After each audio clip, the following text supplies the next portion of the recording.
चलिए दोस्तों, शुरू करते हैं प्रमुख इतिहासकार से संबंधित महत्वपूर्ण प्रश्न उत्तर। बढ़ते हैं पहला क्वेश्चन। 1857 क्रांति का भामाशाह किसे कहा जाता है?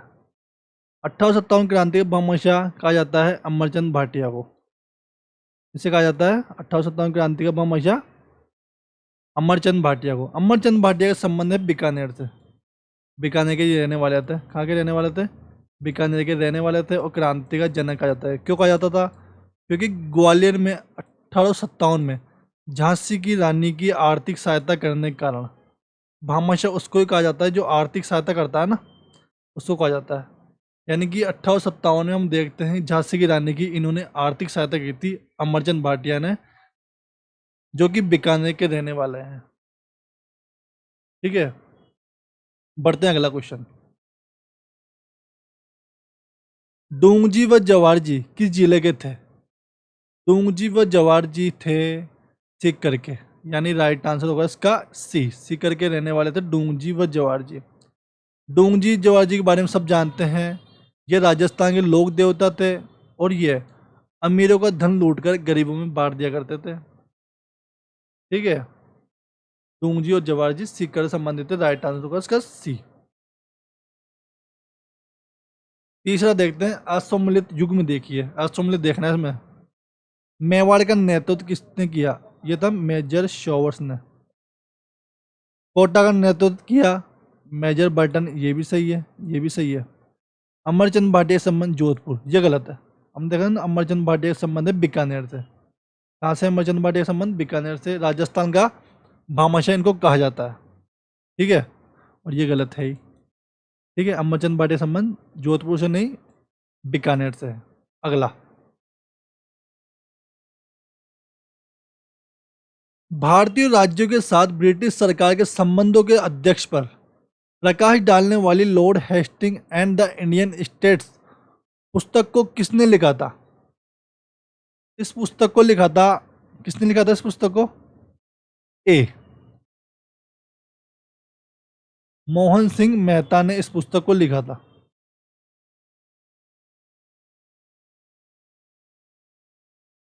कोटा में वीर भारत समाज की स्थापना किसने करी थी? कोटा में वीर भारत समाज की स्थापना किसने करी? तो इसका राइट आंसर होगा बी, केसरी सिंह बारट ने।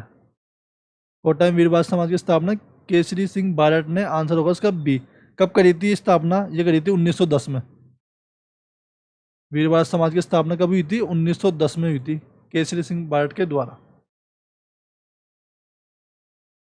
अगला, किस स्वतंत्रता सेनानी को जेल में जिंदा ही जला दिया गया था?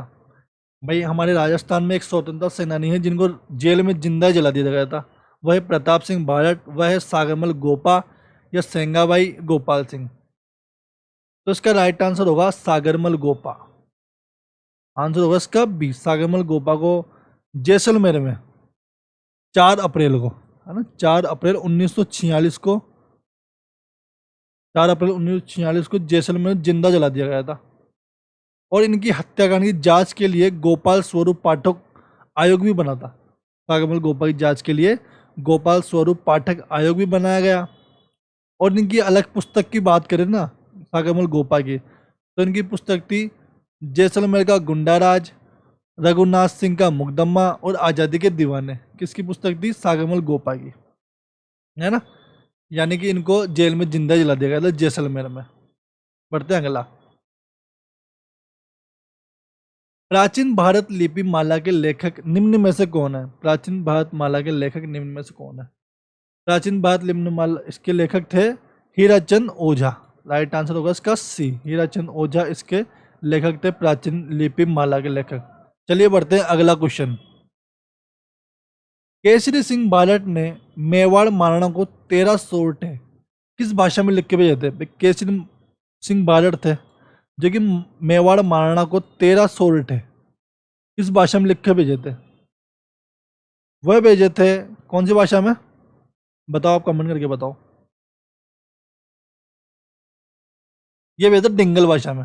आंसर होगा इसका बी, डिंगल भाषा में ये सोरठे भेजे थे केसरी सिंह बारट ने, है ना। इस समय केसरी सिंह बारट ने 13 दोहे लिखकर भेजे जिन्हें चेतावनी राज चोंगटे भी कहा जाता है। जो 13 दुबे भेजे थे ना, सोरठे लिख के भेजे थे, वह उसको चेतावनी राज चोंगटे भी कहा जाता है। ठीक है। केसरी सिंह बारट के बारे में जानते हैं, इनका जन्म शाहपुरा में हुआ था ना, शाहपुरा में इनका जन्म हुआ था केसरी सिंह बारट का। बढ़ते हैं अगला क्वेश्चन। राजस्थान के रोहिड़ा नामक गांव से किस इतिहासकार का संबंध है?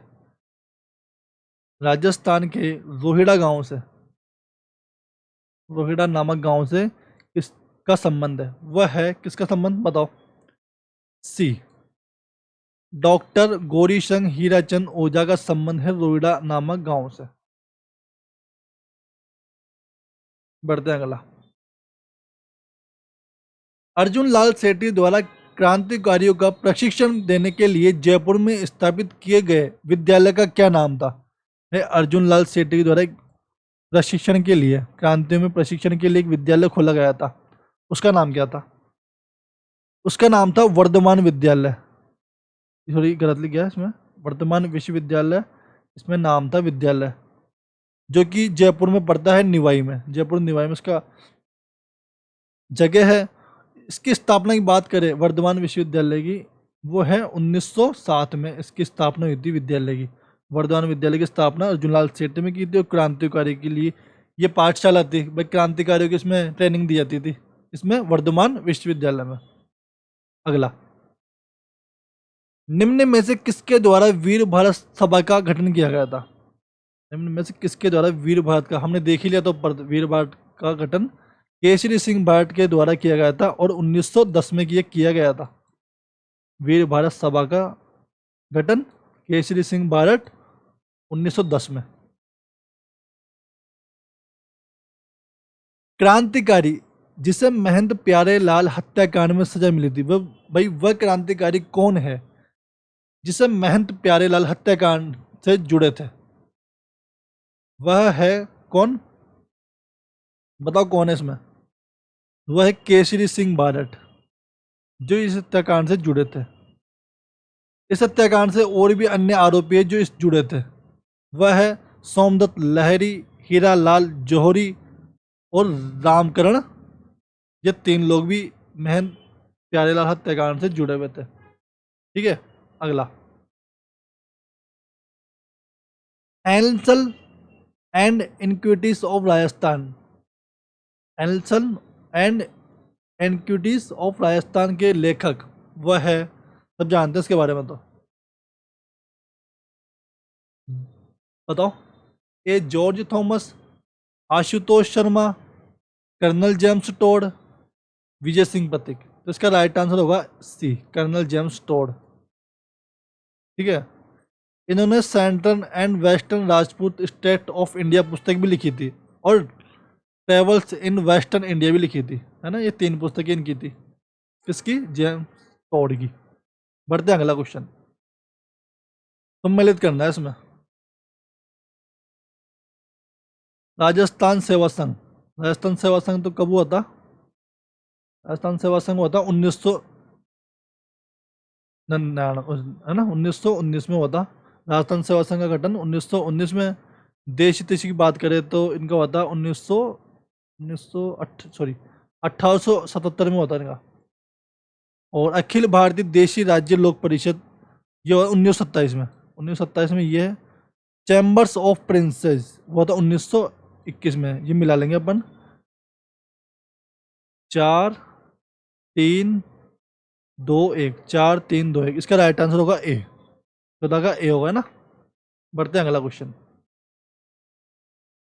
मदन पराजय पार्श्व यज्ञ किस स्वतंत्रता सेनानी की कृति है? मदन पराजय पार्श्व यज्ञ किस स्वतंत्रता सेनानी की है? इसका राइट आंसर होगा अर्जुन लाल सेठी। अर्जुन लाल सेठी इनकी कृति है। ठीक है। इनके अन्य नाटक की बात करें अर्जुन लाल सेठी की, वह महेंद्र कुमार, पार्श्व पराजय देख लिया है ना, ये 2 है। और पुस्तक की बात करें, पुस्तक है अर्जुन लाल सेठी की शूद्र मुक्ति और स्त्री मुक्ति। अर्जुन लाल सेठी की पुस्तकें शूद्र मुक्ति और स्त्री मुक्ति। अगला क्वेश्चन, स्वतंत्रता सेनानी एवं शहीद सागरमल गोपा कहाँ के रहने वाले थे? ये हमने देखा ना, सागरमल गोपा जैसलमेर में इनको जिंदा जला दिया गया था। मतलब कि जैस इनका संबंध है सागमल गोपा का जैसलमेर से, है ना। सागमल गोपा जो कि राजस्थान में अपनी भूमिका निभाने में बहुत योगदान रहा था, और अंग्रेज शासन में इन्होंने विरोध किया था अंग्रेज शासन का, पता। जैसलमेर तथा हैदराबाद रियासतों ने सागरमल गोपा के प्रवेश पर पाबंदी भी लगा दी थी। इतना तगड़ा प्रकोप था इसका, सागरमल गोपा का। ठीक है, अगला। कविराज की उपाधि राजस्थान के किस इतिहासकार को दी गई थी? कविराज की उपाधि राजस्थान के किस इतिहासकार को दी गई थी? तो इसका राइट आंसर है सी, श्यामल दास को इसकी उपाधि दी गई थी। अगला, वीर भारत समाज की स्थापना की, देख ही लिया हमने वीर भारत समाज की स्थापना विजय सिंह पथिक। अगला क्वेश्चन, प्रजामंडल आंदोलन के दौरान जोधपुर जिले में अव्यवस्था व अन्याय के विरुद्ध भूख हड़ताल करने के कारण स्वास्थ्य खराब हो जाने से 19 जून 1942 को किस स्वतंत्रता सेनानी की मृत्यु हुई? यह हो गई थी किसकी मृत्यु? बाल मुकुंद बिस्सा की। इन्होंने भूख हड़ताल कर दिया था जोधपुर में, बाल मुकुंद बिस्सा ने। इनके जन्म की बात करें तो नागौर में इनका जन्म हुआ था। नागौर में एक जगह पड़ती है पीलवा, पीलवा में इनका जन्म हुआ था बाल मुकुंद बिस्सा का। इन्हें राजस्थान का जतिन दास भी कह देते हैं, बाल मुकुंद बिस्सा को राजस्थान का जतिन दास कह देते हैं। और अलग से बात करें तो नागौर और जोधपुर में इन्होंने खाद्य भंडार स्थापित किए थे, कि इन्होंने बाल मुकुंद बिस्सा को ने जोधपुर और नागौर में खाद्य भंडार शुरू किए थे। और इन्होंने भूख हड़ताल के कारण स्वास्थ्य खराब हो गया था, और 19 जून 1942 में इनकी मृत्यु हुई थी। चलिए बढ़ते हैं अगले क्वेश्चन की ओर। राजस्थान के राज्य कवि के नाम से किसे जाना जाता है? राजस्थान के राज्य कवि के नाम से किसे जाना जाता है? वह सूर्यमल मिश्रण को राज्य कवि के नाम से जाना जाता है। राइट आंसर इसका होगा इसका सी, सूर्यमल मिश्रण। अगला क्वेश्चन, राजस्थान में राजनीतिक चेतना को सर्वप्रथम जन्म देने वाले थे, वह थे अर्जुन लाल सेठी। अर्जुन लाल सेठी ने राजनीतिक चेतना को सर्वप्रथम जन्म देने वाले व्यक्ति थे। राइट आंसर होगा इसका बी। चलिए बढ़ते हैं अगला क्वेश्चन, वह व्यक्ति जिसके परिवार के सभी सदस्यों ने राजस्थान में स्वतंत्रता आंदोलन हेतु अपने जीवन को न्यौछावर कर दिया था। भाई एक ऐसी फैमिली भी थी जिन्होंने राजस्थान आंदोलन में अपना जीवन न्यौछावर कर दिया था, पूरी फैमिली। वह कौन सी थी? कौन सी फैमिली, किसकी फैमिली थी? वो थी केसरी सिंह बारट। हम देखते हैं केसरी सिंह बारट, जवाहर सिंह बारट, इन सबों ने अपना योगदान दे दिया था। जोरावर सिंह बारट, केसरी सिंह बारट, प्रताप सिंह बारट, ये सब फैमिली में लोग थे, है ना। इनके छोटे भाई थे जोरावर सिंह बारट, और इनके पुत्र थे वो थे प्रताप सिंह बारट। केसरी सिंह के पुत्र कौन थे? प्रताप सिंह बारट, और छोटे भाई थे जोरावर सिंह बारट, है ना। इन्होंने अपना पूरा जीवन न्यौछावर कर दिया था राजस्थान के स्वतंत्रता आंदोलन में। केसरी सिंह बारट आंसर होगा इसका डी। अगला क्वेश्चन, जीवन कुटीर के गीतों निम्न में से किसके द्वारा गाया गया था? जीवन कुटीर के गीत निम्न में से किसके द्वारा गाया गया? बताओ किसके द्वारा गाया गया? राइट आंसर होगा इसका हीरालाल शास्त्री के द्वारा ये गीत गाया गया था। जीवन कुटीर के गीत इसके द्वारा गाया गया था, हीरालाल शास्त्री के द्वारा। निवाई में जीवन कुटीर की स्थापना की गई, जिन्हें वन स्थली विद्यापीठ भी कहा जाता है। पता है जो जीवन कुटीर है ना, इसमें महिला को शिक्षा दी जाती थी। जैसे गीत है एक जीवन कुटीर, वो भी है विद्यालय, जिन्हें वनस्थली पीठ भी कहा जाता है, विद्यापीठ, जिन्हें महिला को शिक्षा दी जाती थी। हीरालाल शास्त्री की आत्मकथा की बात करें तो प्रत्यक्ष जीवन शास्त्र इनकी आत्मकथा है। गीत की बात करें और अदर गीत की, प्रलय प्रतीक्षा नमो नमो, प्रलय प्रतीक्षा नमो नमो हीरालाल शास्त्री के अन्य गीत था, है ना, एक जीवन कुटीर के गीत थे। अगला क्वेश्चन, अमरदास बैरागी, अमरदास बैरागी साधु के वेश में अपना अंतिम समय किस क्रांतिकारी ने व्यतीत किया? है ना, अमरदास बैरागी के रूप में धारण कर लिया। वह थे कौन? गोपाल सिंह खरवा। राइट आंसर होगा इसका सी। बढ़ते हैं अगला क्वेश्चन, निम्न में से कौन सी कृति कवि राजा श्यामल दास के द्वारा लिखी गई थी? निम्न में से कौन सी कृति श्यामल दास के द्वारा लिखी गई थी? बताओ। चलो इसका आंसर आप कमेंट में बता देना, ठीक है। इन चारों में से कमेंट में इसका आंसर बता देना। ये लास्ट क्वेश्चन था। और ऐसी और जानकारी के लिए टॉपिक बाय क्वेश्चन लाने के लिए चैनल पर बने रहे। धन्यवाद।